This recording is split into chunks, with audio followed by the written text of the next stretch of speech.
Yogeki Tsurushima, o capítulo 7 de Jujutsu Kaisen módulo começa com o feiticeiro velhote sendo perseguido. Ele começa a dizer que, por um tempo, parece que foi uma brincadeira de pega-pega entre um feiticeiro e um demônio. Vemos que se trata do Uzami lhe perseguindo e ele pede para ele não se mover. O velho retruca dizendo que Uzami não deveria dizer isso e questiona se deveria lhe chamar de Sensei. Nós voltamos para falar mais sobre este capítulo depois da vinheta.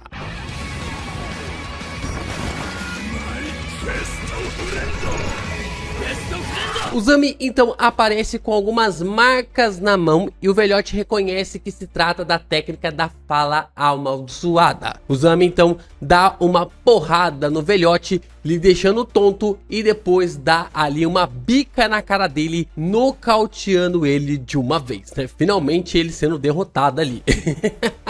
E assim ele pede pro Mino cuidar das coisas restantes. Aqui parece que são duas coisas sobre essa habilidade do Uzami. Ou o Uzami está usando o gravador amaldiçoado do Inumaki, né? Lembrando que na batalha lá do Sukuna, o Inumaki acabou criando um gravador amaldiçoado para o Yuta usar no combate contra o Sukuna, envolvendo quando ele estava no corpo ali do Gojo. Ou eles evoluíram a técnica do Inumaki ao ponto de alguém não precisar ficar falando nomes de comida, né? Como o Inumaki não conseguia falar, se comunicar de uma forma normal. É muito comum uma técnica evoluir, né? Um poder acabar evoluindo. É bem difícil, sendo bem sincero para vocês, não ser um gravador, visto como se trata de uma técnica que parece ser herdada, né? A gente sabe ali que não é confirmado que a técnica do Inumaki seja uma técnica que é herdada, né? Mas o que é comentado é que a sua técnica acaba nascendo, vira e mexe ali na família. Então a técnica do Inumaki é mais ou menos parecida ali com a técnica da Nobara. Tanto a avó dela, né, a avó da Nobara, quanto também ali a família do Inumaki tinham técnicas bem, assim, não vou dizer semelhantes, mas eram técnicas que meio que tipo nasciam de forma parecida na família. E não é à toa que a família do Inumaki era perseguida, né, pelos grandes, na verdade pela galera dos conservadores dos feiticeiros, né? Por isso que o Gojo colocou ele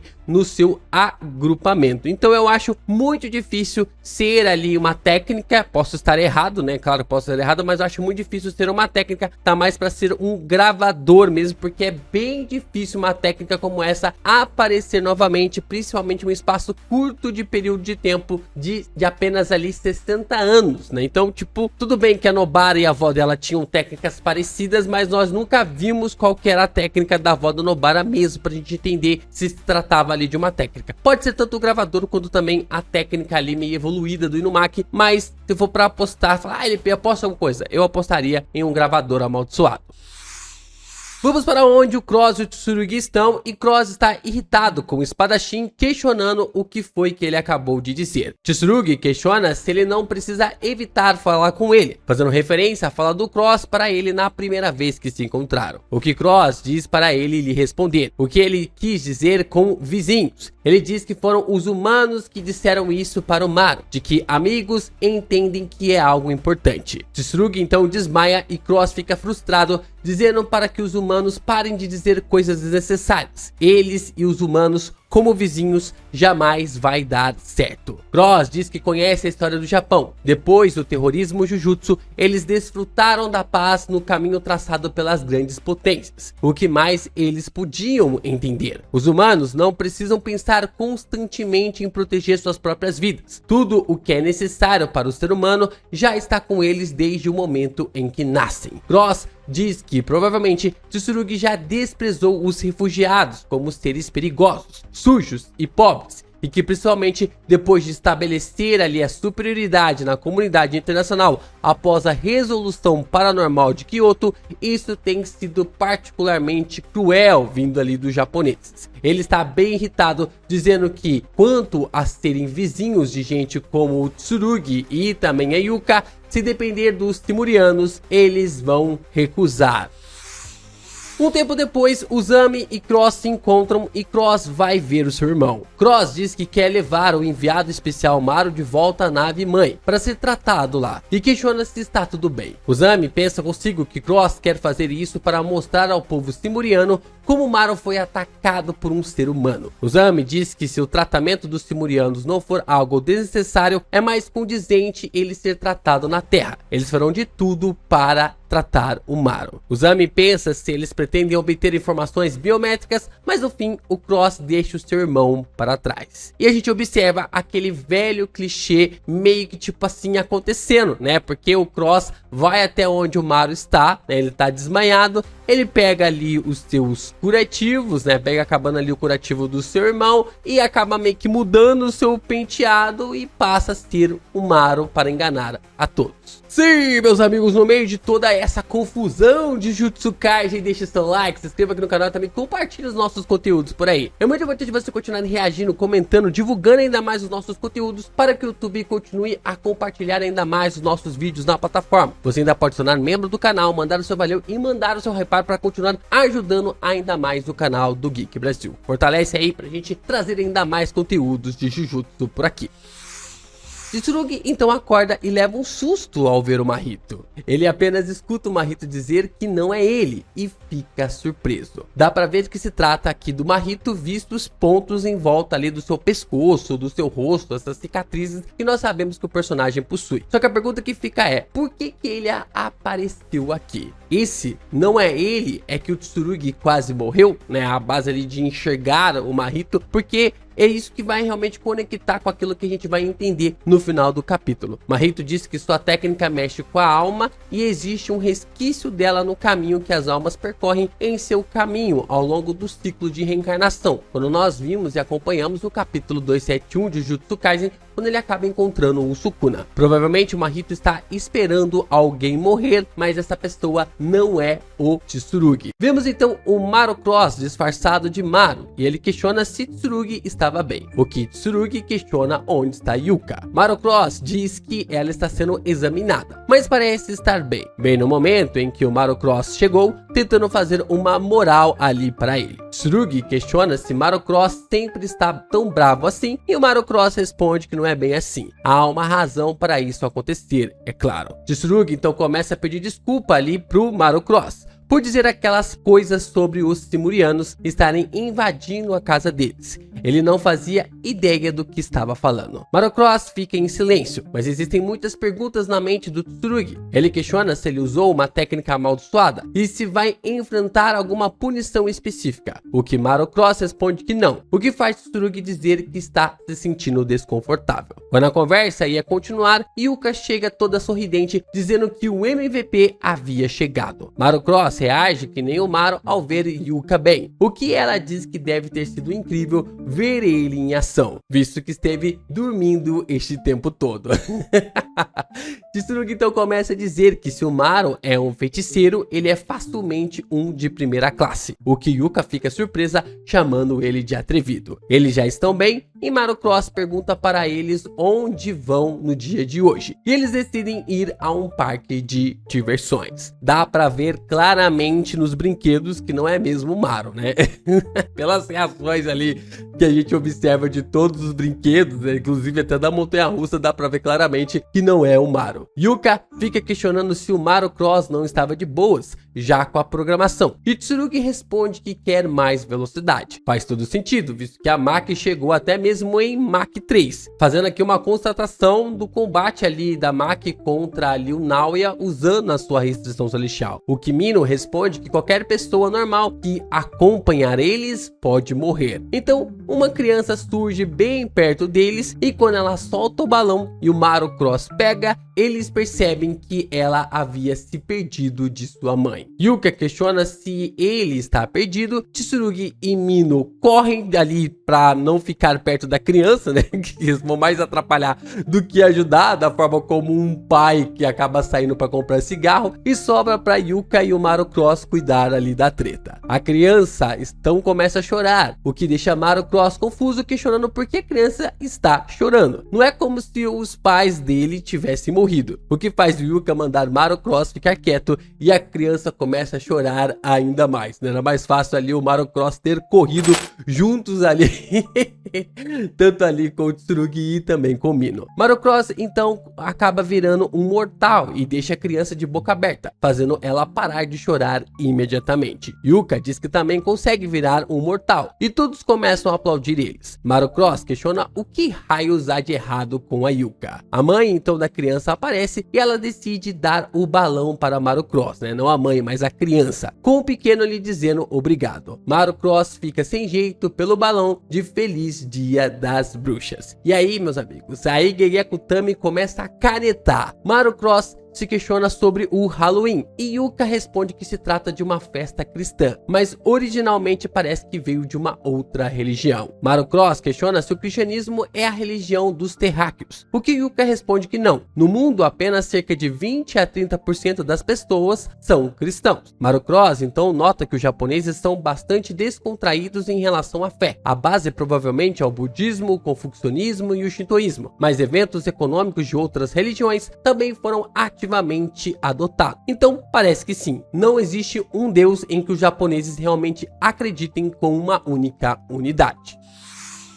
Vemos uma conversa do Mino com o Tsurugi de como eles são ruins com criança. Yuka questiona Marocross se ele sabe o que é um fume, e ele responde que não. E vemos que se trata de um medalhão com um Cristo crucificado. Yuka explica para o Marocross que ela havia lhe explicado antes sobre o cristianismo, e que isso está ligado a eles. A garota diz que há muito tempo, no Japão, o cristianismo era proibido. Em Kyoto, para encontrar cristãos, eles faziam as pessoas pisarem em imagens de Cristo. Aqueles que não conseguiam eram considerados cristãos e então eram executados. Yuka diz que ela sempre pensou nisso. Mesmo se ela fosse cristã, ela pisaria na imagem de qualquer maneira e se questiona se não era mais fácil pedir desculpas a Deus por aquilo que acabou fazendo mais cedo. Isso não teria sido suficiente. Deus não a perdoaria? Se a pessoa morrer, nada disso mais importa. Yuka então diz que cultura e religião são duas coisas que você pode respeitar. Isso quando vem de outras pessoas e como elas valorizam, mas é difícil entender por que eles acham isso importante. Marocross questiona se ela consegue pisar na imagem de Cristo e fez outra pergunta questionando se não é apenas uma imagem, mas uma coisa viva, e se essa imagem estivesse viva para ela. Yuka diz que agora ela entende. Ela nunca havia pensado nisso dessa forma, o que faz Marocross questionar se ela havia finalmente entendido. Marocross então diz que os pensamentos dela e do Tsurugi são superficiais. Humanos pisam nas vidas sem nem mesmo perceber, às vezes apenas observando de lado, às vezes até tirando tudo. Marocross diz que não acredita que aqueles que foram roubados tenham o direito de roubar em troca. Entretanto, aqueles que foram roubados sempre terão a opção de recuperar o que foi roubado, o que é bom para que estejam preparados para isso. Yuka percebe que Marocross acabou de declarar guerra casualmente e ela diz que vai fingir que não ouviu isso. Yuka diz para Marocross ir com ela para algum lugar e ele questiona onde vão e vamos para um hospital. Vimos ali que Yuka está fazendo um exame de ressonância na cabeça e parece que ela possui uma doença em seu cérebro. Yuka parece ficar para baixo com a resposta e Marocross percebe que a situação é mesmo ruim. Yuka diz a Marocross que não acompanhou ali direito a conversa e nem ouviu bem o nome da doença que tem, o que faz Marocross questionar se é câncer e fala que ouviu dizer que é algo bem comum entre os humanos. Yuka diz que não sabe dizer, não sabe se um tumor maligno é diferente de um câncer, mas ela sabe que o problema está no cérebro e que ela imaginou que não fosse uma simples dor de cabeça, o que ela entende que possui apenas 6 meses de vida. Ela começa a dizer que se trata de um drama barato, ela não terá tempo nem mesmo de conhecer um cara bonito. Marocross quebra isso e questiona por que Yuka havia chamado ele até aquele local. E a garota responde que ela estaria sozinha de qualquer maneira. Não quer dizer que ela queria compaixão dele, mas não havia mais ninguém para lhe acompanhar.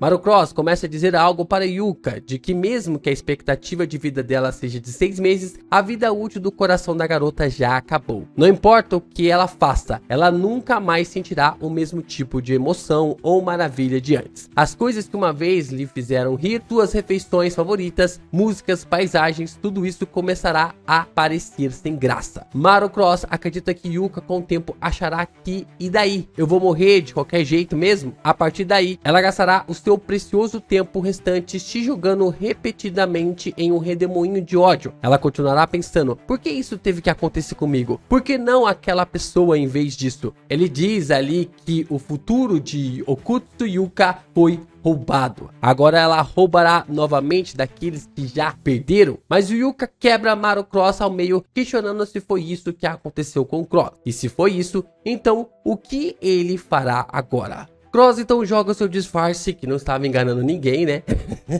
Pro zaralho e começa a ficar irritado com Yuka, dizendo para ela não lhes colocar no mesmo balaio. O que eles sofreram foi causado pelo homem. É diferente de uma doença ou de um tipo de acidente. Caramba, essa tradução prévia tá muito estranha, tá muito confusa. A gente vai ter que esperar a versão oficial pra gente chegar numa conclusão. Mas o que o Cross quer dizer com que eles foram afetados ali pelos humanos? É no mínimo estranho essa fala dele, né? Como os leakers estão apagando ali as falas em japonês, não tem como a gente conferir se eles estão traduzindo de forma certa ou não. Então a gente tem que confiar, né? Na versão oficial a gente tira a prova. Yuka questiona se isso não era algo que o Cross falaria e ela diz que o Cross pode ter perdido a casa, mas ele não vai morrer. Mas ela vai morrer. É ela quem vai morrer. Cross então diz que ela achou que conseguiria lhe vencer através de um concurso de miséria e fazê-lo se arrepender. Yuka diz que não é isso. Não é para ele tirar essa conclusão precipitada. Eles estão apenas conversando. Ela continua dizendo que existem coisas que ela não pode mudar, mas o Cross com o tempo conseguirá. Não há problema em ficar bravo nas injustiças. Não tem problema não esquecer. Então ela pede para que ele conte tudo para ele. Os humanos não são os inimigos.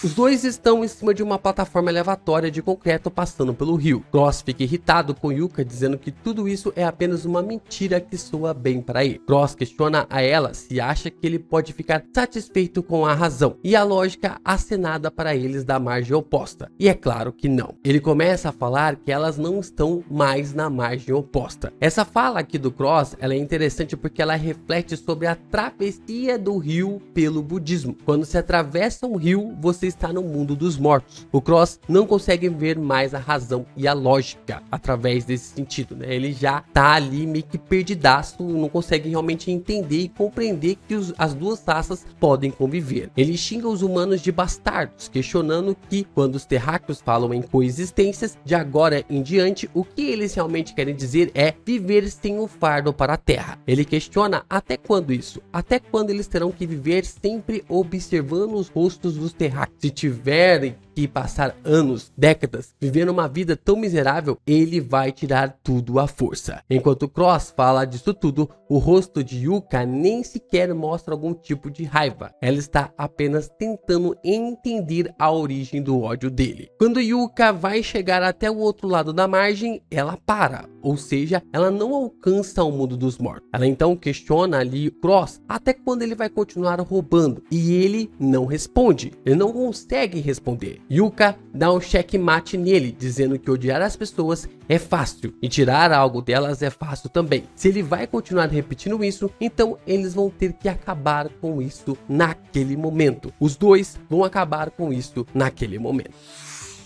Bom, pra quem duvidava do porquê Gege Akutami havia escolhido aliens pra sua trama, tá aí, né? Tá aí, a fala tá muito claro que o Gege Akutami tá falando sobre questões imigratórias, né? Tá falando sobre questões imigratórias no Japão e ele acabou escolhendo o tema dos alienígenas para trazer esse ponto e esse lema ali para o japonês. E a gente observa que a Yuka chamou o Cross pro fight, né? Vamos ver se ele vai aceitar mesmo esse confronto, se nós vamos observar mesmo esse confronto acontecendo nos próximos capítulos. Outro detalhe interessante é que a fala do Mahito no começo do capítulo se referia a Yuka, para que a personagem fosse morrer. Estamos falando de Jujutsu Kaisen, então existem grandes possibilidades dela morrer. Gege Akutami não tem dó de matar os seus personagens, mas nós ainda temos a Arika, que pode ajudar ali a Yuka com alguma coisa. Se a técnica de cópia fica na Arika, né? Se a técnica de cópia fica ali na personagem, né? No Shikigami, talvez a técnica ali do Kenjaku lhe ajude de alguma forma. Né? A técnica do Kenjaku venha salvar ali a personagem, o que pode criar até mesmo ali um campo bem interessante, né? Porque a técnica do Kenjaku conseguir salvar ali a mente, né? O cérebro da Yuka e lhe dando a capacidade de viver. E ainda existe a tecnologia dos Simurianos, que é muito mais avançada que a dos humanos, né? Muito mais avançada que a dos humanos, o que é algo bem interessante pra gente perceber e observar, né? Eles mesmos já comentaram, já falaram sobre isso, né? Porque se existem realmente espaçonaves, né? Nave-mães que conseguem atravessar ali o horizonte, galáxia, em uma velocidade extremamente absurda, então, e como até mesmo o Cross falou, o câncer é uma doença que pega muito ali os terráqueos, os humanos. Não falou que os simurianos sofrem disso, então eles podem ter também a cura ali para essas situações. Vamos ver o que Gege Akutami vai fazer com isso, mas é claro, antes a gente precisa da versão oficial pra gente bater o martelo sobre esse capítulo, porque essa versão prévia tá muito, mas muito confusa.